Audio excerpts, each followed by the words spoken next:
Happenstance saw a doodle on a magazine, and I thought, like, hey, why not, explore that? And that's where you could say my art journey kind of started. And that's where I picked up a pen and I started doodling and I started drawing and I started learning more about the art I was doing. And that's how I stumbled upon making mandalas.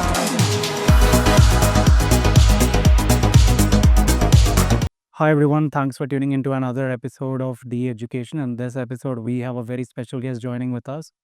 Hi Swati, welcome to D Industry. Hi, Tej. Thank you for having me. Pleasure to be here. That's wonderful, Swati. So, if you could give a brief about yourself to our viewers out there. I'm Swati. I am a senior UX designer, artist, content writer, and a content creator. Um, I've been in the field for almost 10 years now, and it's been a very fulfilling journey. And it's also been a little managing being an artist and a designer, but it's something I would do all over again, and it's a career that I chose to do. So I think that's kind of very short and sweet summary of what I actually do. Yeah. That's wonderful, Swati. So, what was your journey into design and art, and how did you start? So a very good question. I mean, I think I was always creative as a kid. I always I think enjoyed art and DIY classes more than math and science, even though I was still a good student at school. And I think that's where it all started, like going to those painting classes, making things with hand, and before even being exposed to a digital world and a digital medium. So I think that's where I kind of fell in love with art. And then, as I said, I was in the Gulf. I was born in Hyderabad, but I was brought up in the Gulf. I came back here and I kind of let it go for a while. I couldn't do my art for some time because school, college, life all happened. But then there was always this thing that I wanted to do something creative with my career, and I wanted to explore the creative side of life. I did not want to go in the really the normal way, and I think that met with a lot of resistance. But finally, I was allowed to do it, and I think I got into design by chance. I used to keep tinkering around with Photoshop. I used to make logos. I used to do these very weird illustrations, and somehow the interest peaked, and I was like, hey, this could be a career that I could go at. And at that time, I didn't even think about UX design. That time it was just more communication, graphics. So that's where I headed. So I'm a computer science student. I did 3 years of my graduation and then ditched a job offer and went into design. Started learning the tools, started doing a little bit of logos, wedding and white, a lot of creative stuff for family, for friends. And then built up my portfolio, like filled a lot of creative stuff. And I went for a couple of interviews and finally landed a job at an agency where that's where I got my first hit of UX design. And that's where I learned. So I'm basically a self taught UX designer. And from there, it just went on. So I learned it the practical hard way. I met people, I met clients, I was a client facing designer, I was talking to people, I was doing everything hands on. So that's how I kind of picked it up without any formal training. And this is where we are today. And side by side, that's where I even rekindled my art. I happenstance saw a doodle on a magazine, and I thought, like, hey, why not, explore that? And that's where you could say my art journey kind of started. And that's where I picked up a pen and I started doodling and I started drawing and I started learning more about the art I was doing, and that's how I stumbled upon making mandalas, and then I started exploring mediums. And it's been 10 years and 44K followers later, we are here. So that's how it has been. Thank you so much, Swati, for sharing such wonderful journey. So, mandala art form is a very unique form of art expression. Yeah, how did you first discover mandalas and what you drew out of from this art form personally? So the first time I drew a mandala, I didn't know it was called a mandala. So I just drew a circle with patterns all around it, and I just posted it on social media. And then someone there commented and told me, "Hey Swati, this is known as mandala art. Why don't you check it out further?" And that's where my journey into finding out what mandalas are and what kind of a role they play in art and maybe mostly in art therapy and even in spiritualism, it kind of got me hooked. And that's where it all started, that uh, craze for mandalas. And I never used to do very detailed. I used to just draw the geometric shapes, and then slowly, with practice, it started like slowly evolving. And as a designer, I think the perk is that as a designer and as an artist, you have that imagination where you keep thinking so much and you start visualizing things. You're able to kind of visualize a design, and that's the stage I came to after like 4 5 years, where I was able to visualize my final mandala, and that's how that vision I would put it onto paper. And then I started playing with mediums. I started incorporating it with watercolors and with acrylics and paper and a lot of different things. That's how I kind of evolved that style, and I like it. I like that intricate style. Yes, it's a lot of patience, but it's a good form of patience. It kind of grounds you also. Like when you're in that zone, you don't really think of anything. You just keep drawing, drawing, drawing, and it's like you're done. For inspiration, I mean, I think it's everywhere around us. But I think I was mostly inspired by the temple art that we see. We see the roofs of all our South Indian temples. You have this gorgeous, we don't know it's mandalas, but you have these gorgeous paintings there. And it's very, and if you look at those are very simple motifs, it's very simple designs, but they're so beautifully done with the colors that's used. And that's also kind of very inspiring to me. So whenever I go anywhere, like any place which is like artistic or which has some element of design to it, I find it very fascinating. And those are some of my places from where I get inspiration. I think temple art and basically art around me in all places everywhere. Yeah. That's really wonderful, Swati. So, one more thing is like, as you started, what were some of the challenges that you have faced early in the days, both as a designer and an artist? I think the biggest challenge was to convince family that, I wanted to make this as a career, because coming from a kind of a conventional middle class family, I was again expected to follow the same engineering or becoming a CA or something like that. But convincing, I think that's the first major challenge I had, was to convince my family that I wanted to do something creative, because for them the concern was like, is there money? Will you be able to have a stable life? Will you be able to do things? I mean, is there any scope? So I think that was the first hurdle I had when was convincing my family. And they're still not convinced, but at least now they know that I'm happy doing what I am doing, because I certainly couldn't visualize this myself as a software developer. But now as a designer, I definitely I would have done the whole thing again. So I think that challenge was the biggest thing I ever overcame. And but we are here now, and that's good. And I think the second challenge was when I started posting my work on Instagram. Would people like it? Would people see it? And people would they appreciate it for what it would be? And I wouldn't say that's a challenge, but it was something I would definitely think of, array, does it make sense to post it there? And will I get anything out of it? And how do I grow that following? How do I get people to see it and all? So it was a challenge at first. It was very difficult at first, but once I started doing it and the consistent posting, I think it grew. And the last one was doing workshops. So I am basically an introvert. People don't think I am.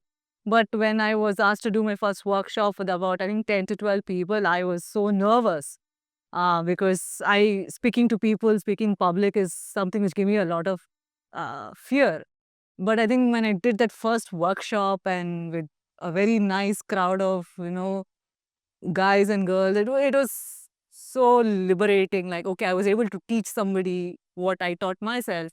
And that was a challenge I overcame with one or two workshops. It slowly started coming, the confidence to teach more. And the last workshop I did, I think it was for 20 people, and I'm at a place where like, okay, it used to be scary, but now it is no longer scary, you know.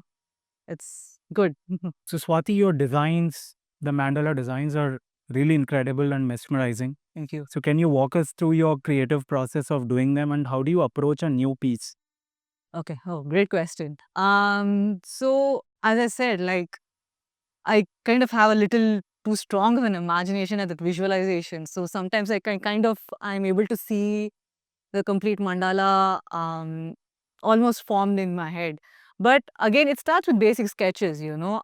If so, the last time I did a series of the 5 elements like earth, air, and the fire, water.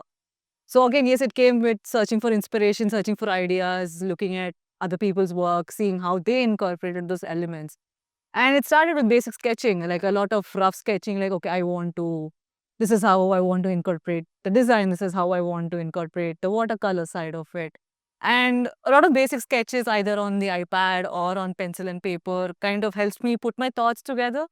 And then once I have that basic idea, like this is how I want the thing to look like, is when I actually start sketching. So the first step is actually to draw your grid.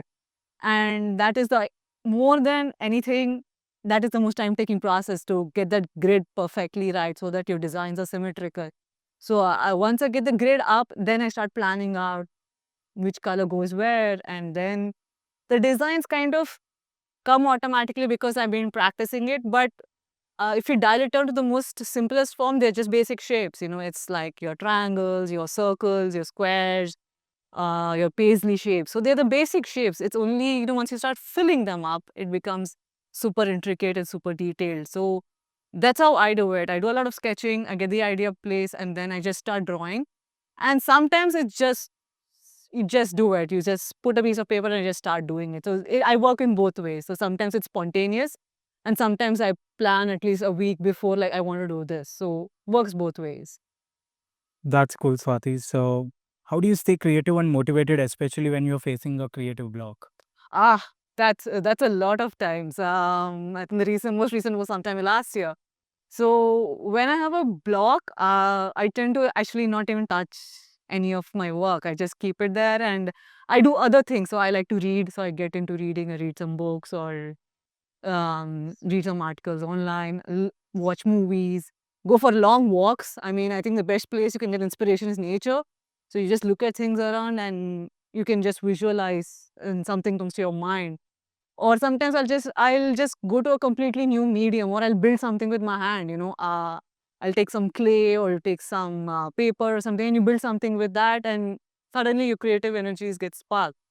If that also doesn't work, then yes, I just do browse Pinterest, look for ideas around, browse other people's work, see if I can spark some ideas and just randomly doodle around. So it's mostly that. But what I found mostly helps is just going for a long walk. Get out into nature, walk around, like just walking around here itself give you a lot of ideas. So I think that's the best way to kind of refresh your mind. Just step back from your table and get into nature. I think that's the best form of breaking that burnout phase of yours. That's actually some really great advice. So do you have a dream project or collaboration in mind and what would Ah, it look like? a dream project. I mean, I would love to do like a really huge mural. I mean, I don't know where and how, but anywhere in the public, or like, I mean, you must have seen the street art project, right, where they do this huge mural. So someday I'm manifesting it, that I would like to paint a huge mural for, I don't know, anywhere in any public space around the city or something like that. I think that would be my dream project, is to paint a huge mandala or a huge mural somewhere. And another collaboration, yes. Now that I've been in the field for 10 years and stuff, I another not it's not a dream collaboration or something, like it's like a project is like to go back to my roots and kind of maybe go and learn from those artisans who created these art forms. So like I love our Indian art forms. So go back to my roots and explore those lost forms and like learn more about them and maybe start teaching more about them. That would be, I think, a dream project of mine to do maybe in the next couple of years, is to kind of give back more, learn from the community and then again give back to the community. And that would be a dream project for me, at least. That's really wonderful, Swati. So, have you ever worked on a project that pushed your boundaries or your comfort zone? And how did you experience at that time as an artist? So there are multiple projects. I think one of them was a really big wedding. So the welcome board for a wedding, which had to be hand painted. And so I think the biggest issue I had there was sourcing materials, the paper size which I wanted to do it. And I had to go like all over places to source the right paper. Like, and since it was supposed to be in watercolors, I had to get the right weight of the paper. So I think I went around, and I think you have dedicated markets where you get these papers, and not just a typical stationery stores. So I went to places, got the right materials, got a lot of watercolor, and so I didn't have an easel back then, so I had to tape it back of my door, and the effort going there is it's very painful. I mean, it pushes you to limits like that, and going into minute detailing gets you really, really, really. Sometimes you feel like, oh God, this is going very bad. And that was the first time I was actually drawing with watercolors. I wasn't doing it with pencil. So normally I draw with a pencil, then paint over it, and then you have that liberty. But here I was directly drawing it. And that was, I think, the biggest challenge, or the biggest thing I overcame, was to draw the whole thing with watercolors without making mistakes. Yes, mistakes were made, but overcoming that, it's one of the pressure of drawing without any guidelines, I think, was the biggest thing I overcame when I was doing that welcome invitation, the welcome card for a wedding. I think that's the biggest thing I did. The most recent, I think, was a commission where I think the most scariest parts of the commission and getting is that challenge is even scarier. The negotiating the price with your client. I think that is it's a question which people ask me, how do you get to the pricing? I'm like, you never undersell yourself. But I think that's another hurdle I had to overcome with a lot of people. Like when they said you're quoting too much, it's a it's not something you get taught. It's something you just learn, and that's something I learned from all the interactions with the many clients for whom I have done. And I think that's also a big challenge as an artist, because we don't know these things, but we just kind of have to figure it out. I think that's another challenge I'd love that I've gone through. Yeah. So, with the rise of AI, how do you think it's helping you as an artist, or what's your take on AI incubated art? Okay. Well, another good one.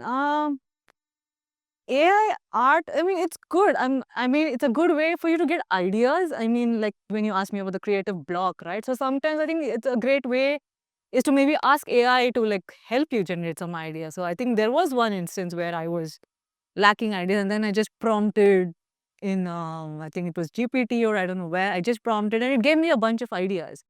So I think while yes, AI generated art, it looks good. There's nothing still beats the human imagination, the creativity that we have. So for now, you can I use it as a tool to kind of help me come up with more ideas. If I want to start a new project, or if I want to think of something different, is when I just get into AI, like any either Mid Journey or something, just to give me like a base where I can work on from. So currently, yes, while we may be talking bad about AI, it's going to take all our jobs and we don't have anything. I think for us, it's a great, like kind of like an assistant to us, like because we see, there is a point where all of us run out of ideas. And if you go to AI and just if I go and type like okay, generate a mandala with colors in it and vagera vagera, it might not give you the best output, but it could give you an idea like, okay, I could make like something like this and just do it and something like that. AI is here. I think we need to just learn to adapt and learn to use it to our use as an artist. Yes, I think the controversy is like AI art is getting more attention and they're winning awards and stuff. But I think we shouldn't look too much into it and like just kind of use it as an aid for us to help us come up with better ideas. And I think that this kind of broadens our scope of what more we can do.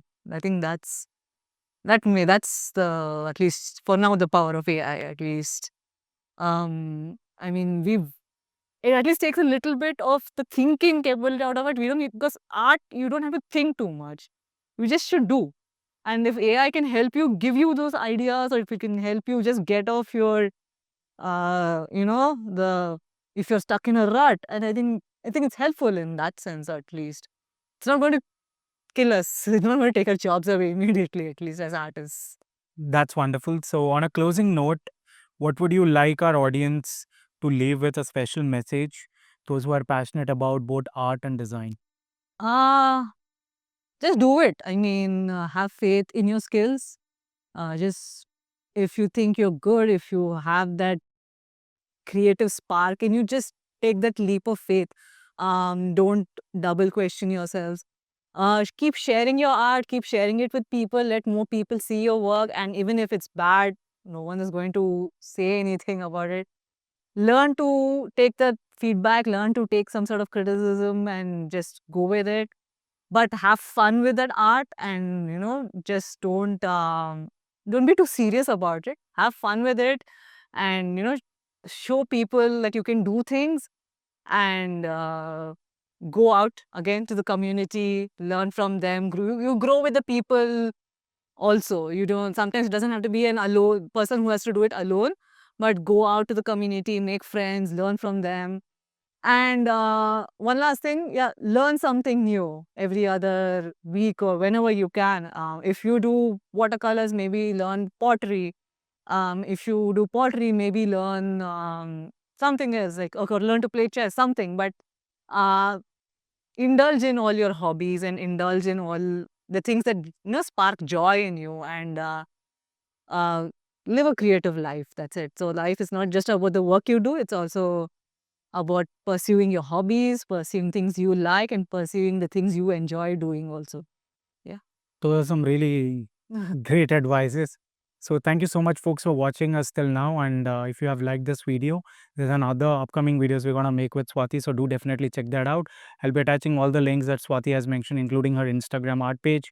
With that, see you guys in the next video. Thank you so much.